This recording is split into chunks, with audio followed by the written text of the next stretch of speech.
Hello friends, welcome back to my channel Ariful Islam. আজি আমি জানিম যে গ্ৰীণ হাইড্ৰোজেন এনাৰ্জি কি হয়। গ্ৰীণ হাইড্ৰোজেন এনাৰ্জি আমাৰ ফুয়েল সেক্টৰৰ ফিউচাৰ হয়, কাৰণ আমি দেখি আছো যে আমাৰ ডে বাই ডে আমাৰ পেট্ৰল ডিজেলৰ দাম আমাৰ ডে বাই ডে বাঢ়ি গৈ আছে। আজি ডেটত পেট্ৰলৰ দাম পাৰ লিটাৰত 110 টকা নিয়াৰ বোধ হৈ গৈছে, ডিজেলৰ দামো নিয়াৰ বোধ 100 হৈ গৈছে। তো ইয়াৰ পৰা আমি পৰিত্ৰাণ পাবলৈ গ্ৰীণ হাইড্ৰোজেন এনাৰ্জিৰ বাহিৰে আদাৰ কোনো উপায় নাই। তো আমি এই ভিডিঅ'ত কমপ্লিট ডিটেইলছ আমি গ্ৰীণ হাইড্ৰোজেন এনাৰ্জিৰ বিষয়ে আলোচনা কৰিম আৰু কোনকেইটা কোম্পানীয়ে গ্ৰীণ হাইড্ৰোজেন এনাৰ্জি প্ৰডাকশ্যনত গুৰুত্ব দিছে সেই বিষয়ে আমি আলোচনা কৰিম।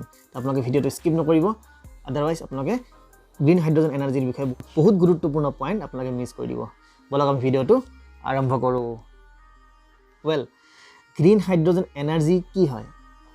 গ্ৰীণ হাইড্ৰোজেন এনাৰ্জি হৈছে the hydrogen generated by using renewable energy. এতিয়া আপোনালোকে ক'ব নহয় যে ৰিনিউৱেবল এনাৰ্জিটো কি হয়। ৰিনিউৱেবল এনাৰ্জিটো হ'ল উইণ্ড বা ছানলাইট বা ৱেভ বা ৱাটাৰৰ পৰা আমি যদি যিটো এনাৰ্জি আমি উৎপাদন কৰিব পাৰোঁ সেইটোকে কোৱা হয় ৰিনিউৱেবল এনাৰ্জি। এতিয়া গ্ৰীণ হাইড্ৰোজেন এনাৰ্জিত এতিয়া গ্ৰীণ হাইড্ৰোজেনটো কেনেকৈ পোৱা যাব? গ্ৰীণ হাইড্ৰোজেনটো ৰিনিউৱেবল এনাৰ্জি ইউজ কৰি পেলাই আমাৰ পোৱা যাব, কিন্তু কেনেকৈ? পানী ইলেক্ট্ৰলাইচিছ কৰিব লাগিব, ৱাটাৰক ইলেক্ট্ৰলাইচিছ কৰি তাৰ পৰা হাইড্ৰোজেন আৰু অক্সিজেনটো ছেপাৰেট কৰিব লাগিব। হাইড্ৰোজেনটোক ছেপাৰেট কৰাৰ লগে লগে আমাৰ অক্সিজেন থাকি গ'ল, অক্সিজেনটো আমাৰ এটমছফেয়াৰত গুচি যাব, তাৰ পৰা কোনো হাৰ্মফুল ইফেক্ট নহয়। কিন্তু আজিৰ ডেটত যিবিলাক এনাৰ্জি আমাৰ ইউজ হৈ আছে ইলেক্ট্ৰিচিটি প্ৰডাকশ্যনত, তাত আমাৰ ইউজ হৈ আছে থাৰ্মেল এনাৰ্জি। ঠিক আছে, থাৰ্মেল এনাৰ্জি বা কি হয়? কাৰ্বন ইমিশ্যন হয়, আৰু এই কাৰ্বন ইমিশ্যনে আমাৰ ওজন লেয়াৰক ডে বাই ডে ক্ষতি কৰি আছে।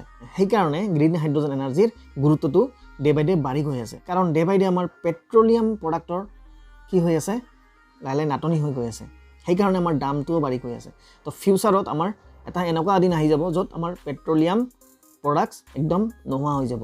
তো আমাৰ যান বাহনবিলাক চলাবলৈ বা আদাৰ এনাৰ্জি ছেক্টৰবিলাক চলাবলৈ আমাক এটা অল্টাৰনেট এনাৰ্জি দৰকাৰ হ'ব, আৰু সেইটো কাৰণেই গ্ৰীণ হাইড্ৰোজেন এনাৰ্জি বহুত গুৰুত্বপূৰ্ণ হৈ গৈছে, কাৰণ তাৰ পৰা কাৰ্বন ইমিশ্যন নহয়। স্পেচিয়েলি কাৰ্বন ইমিশ্যন নোহোৱাৰ কাৰণে আমাৰ এটমছফেয়াৰত কি হৈছে? আমাৰ এটমছফেয়াৰত ক্ষতি কম হৈ আছে। এতিয়া গ্ৰীণ হাইড্ৰোজেন এনাৰ্জিটো কেনেকৈ পোৱা যাব? ৱাটাৰক ইলেক্ট্ৰলাইচিছ কৰি পেলাই, আৰু ইলেক্ট্ৰলাইচিছ কৰাৰ কাৰণে কি হ'ব? এনাৰ্জি দৰকাৰ হ'ব। তাৰ কাৰণে কি লাগিব? পাৱাৰ লাগিব বা ইলেক্ট্ৰিচিটি লাগিব। তো এই পাৱাৰ বা ইলেক্ট্ৰিচিটিখিনি ক'ৰ পৰা পোৱা যাব? ৰিনিউৱেবল এনাৰ্জিৰ পৰা পাৱাৰ আৰু ইলেক্ট্ৰিচিটিখিনি উৎপাদন কৰিবলৈ চেষ্টা কৰি থকা হৈছে। তো এতিয়া কথাটো হ'ল যে আজিৰ ডেটত যিবিলাক মেথড ওলাইছে ইলেক্ট্ৰলাইচিছৰ, সেই মেথডত পাৰ কেজি যদি গ্ৰীণ হাইড্ৰোজেন উৎপাদন কৰিব লগা হয়, তেতিয়াহ'লে আমাৰ $6 to $8 পাৰ কেজিত খৰচ হৈ আছে, যিটো অলপ বেছি হয় এমাউণ্টটো। তো তাৰ কাৰণে বিভিন্ন কোম্পানী বিভিন্ন পদ্ধতি ইউজ কৰি আছে। যদি গ্ৰীণ হাইড্ৰোজেন এনাৰ্জিৰ প্ৰডাকশ্যনটো $1 পৰা $2 পাৰ কেজিলৈকে আনিব পৰা যায়, তেতিয়াহ'লে আমাৰ কাৰণে বহুত ভাল হ'ব। তেতিয়া আমাৰ পেট্ৰলিয়ামৰ এটা অল্টাৰনেট প্ৰডাক্ট এটা আমি পাই যাম, যাৰ পৰা আমাৰ এটমছফেয়াৰৰ ক্ষতি নহ'ব আৰু আমাৰ পেট্ৰলিয়াম সামগ্ৰীৰ যিটো নিডছটো আছিলে সেইটোও নোহোৱা হৈ যাব। এতিয়া কথাটো হ'ল যে গ্ৰীণ হাইড্ৰোজেন এনাৰ্জিৰ বাহিৰেও আৰু কি হাইড্ৰোজেন এনাৰ্জি আছে? তাত আমাৰ ব্লু হাইড্ৰোজেনো আছে, কিন্তু ব্লু হাইড্ৰোজেনৰ পৰাও অলপ পৰিমাণে কাৰ্বন ইমিশ্যন হয়। সেইটো কাৰণে আমাৰ গ্ৰীণ হাইড্ৰোজেন এনাৰ্জিক বেছি গুৰুত্ব দিয়া হৈছে। এতিয়া গ্ৰীণ হাইড্ৰোজেন এনাৰ্জিত কোনকেইটা কোম্পানীয়ে বহুত ফ'কাছ কৰিছে? ফাৰ্ষ্ট হ'ল লাৰ্চন এণ্ড টিউব্ৰো, L&T যাক কোৱা হয়। L&T কোম্পানী স্পেচিয়েলি কনষ্ট্ৰাকশ্যন ডিপাৰ্টমেণ্টত আছে, কনষ্ট্ৰাকশ্যন বিজনেছবিলাক তেওঁলোকৰ মেইনলি হয়।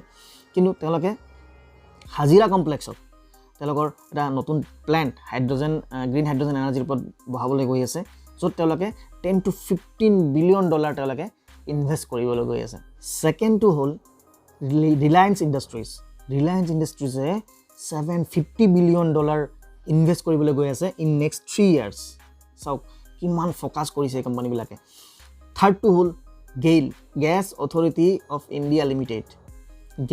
গেইলে প্লেন কৰিছে যে ইণ্ডিয়াৰ লাৰ্জেষ্ট গ্ৰীণ হাইড্ৰোজেন প্লেণ্ট এটা তেওঁলোকে এষ্টাব্লিছ কৰিব, যাৰ কাৰণে তেওঁলোকে অলৰেডি প্লেণ্ট ছিলেকশ্যন কৰিছে, আৰু তেওঁলোকে যিবিলাক গ্ৰীণ হাইড্ৰোজেন এনাৰ্জি প্ৰডাকশ্যন কৰিব সেইবিলাক ফাৰ্টিলাইজাৰ কোম্পানীত ইউজ কৰিবলৈ তেওঁলোকে এটা প্লেনিং কৰিছে ফ'ৰ্থ কোম্পানীটো হ'ল নেশ্যনেল থাৰ্মেল পাৱাৰ কৰ্পৰেশ্যন যাক আমি NTPC বুলি গম পাওঁ NTPCয়ে কি কৰিব তেওঁলোকে যিটো এনাৰ্জি প্ৰডাকশ্যন কৰিব গ্ৰীণ এনাৰ্জি সেই এনাৰ্জিটো তেওঁলোকে ক'ত ইউজ কৰিব তেওঁলোকে ফাৰ্টিলাইজাৰ কোম্পানীত ইউজ কৰিব তেওঁলোকে ষ্টিল কোম্পানীবিলাকত ইউজ কৰিব তেওঁলোকে ট্ৰান্সপৰ্টেশ্যনত ইউজ কৰিব ঠিক আছে আৰু 5 নম্বৰ কোম্পানী যিটো হ'ল যিটোৱে মেইনলি গ্ৰীণ হাইড্ৰজেন এনাৰ্জিত ফ'কাছ কৰিছে সেইটো হ'ল ইণ্ডিয়ান অইল কৰ্পৰেশ্যনে তেওঁলোকৰ যিটো গ্ৰীণ হাইড্ৰজেন এনাৰ্জি প্ৰডাকশ্যন কৰিব সেইটো তেওঁলোকৰ যিবিলাক ৰিফাইনাৰী আছে ৰিফাইনাৰীৰ এনাৰ্জি কনজাম্পশ্যনটো গ্ৰীণ হাইড্ৰজেন এনাৰ্জিলৈকে কনভাৰ্ট কৰিবলৈ তেওঁলোকে প্লেনিং কৰিছে এতিয়া কথাটো হ'ল যে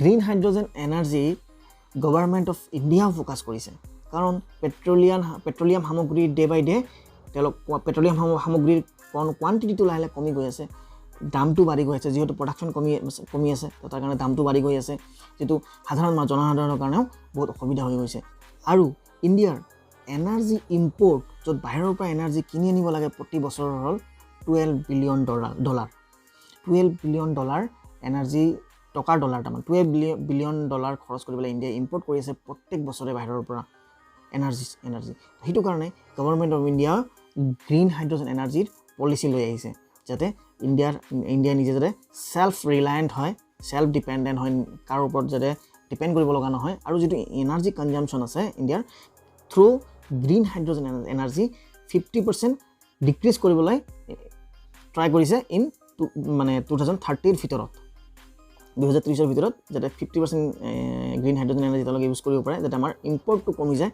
তেতিয়াহ'লে কি হ'ব আমাৰ ইম্পৰ্ট খৰচটোও কমি যাবগৈ আৰু 2030ৰ ভিতৰত গভৰ্ণমেণ্ট অফ ইণ্ডিয়াই এটা এষ্টিমেট লৈছে যে 500 গিগাৱাট গ্ৰীণ হাইড্ৰজেন এনাৰ্জি প্ৰডাকশ্যন কৰিব এইটো এটা বহুত ডাঙৰ পলিচি হয় আৰু সেইটো কাৰণে যে এই যিকেইটা 5টা মই কোম্পানীৰ নাম ক'লোঁ এই 5টা কোম্পানীৰ নাম আপোনালোকে ফিউচাৰতো এটা ভাল ৰিটাৰ্ণ পাব কাৰণ গ্ৰীণ হাইড্ৰজেন এনাৰ্জিৰ বাহিৰে ইয়াতে আদাৰ কোনো আমাৰ অপশ্যনেই নাই আমাৰ পেট্ৰলিয়াম যদি সামগ্ৰীখিনিক আমি ৰিপ্লেচ কৰিব লাগে যিবিলাক ফচাইল এনাৰ্জি আছে মিনছ পেট্ৰলিয়াম সামগ্ৰী যিবিলাক কয়লা হওক আমাৰ পেট্ৰল হওক ডিজেল হওক সেইটো কাৰণে তো এই 5টা কোম্পানীক আপোনালোকে মেইনলি ফ'কাছ কৰিব সেইটোৱে হ'ল যে আমাৰ যে গ্ৰীণ হাইড্ৰজেন এনাৰ্জিটো কি হয় আৰু তাৰ আমাৰ ফিউচাৰ প্ৰস্পেক্টটো কেনেকুৱা আমি এই কোম্পানীবিলাকত যদি ইনভেষ্ট কৰোঁ তেতিয়াহ'লে আমাৰ কি হ'ব for a long term investment যদি লওঁ কাৰণ এই গ্ৰীণ হাইড্ৰজেন এনাৰ্জিটো যিহেতু এতিয়া আহিছে তো আজি 5 বছৰ বা 10 বছৰৰ ভিতৰত আমি এটা হাই ৰিটাৰ্ণ পাব পাৰোঁ কাৰণ গ্ৰীণ হাইড্ৰজেন এনাৰ্জিৰ বাহিৰে আদাৰ কোনো আমাৰ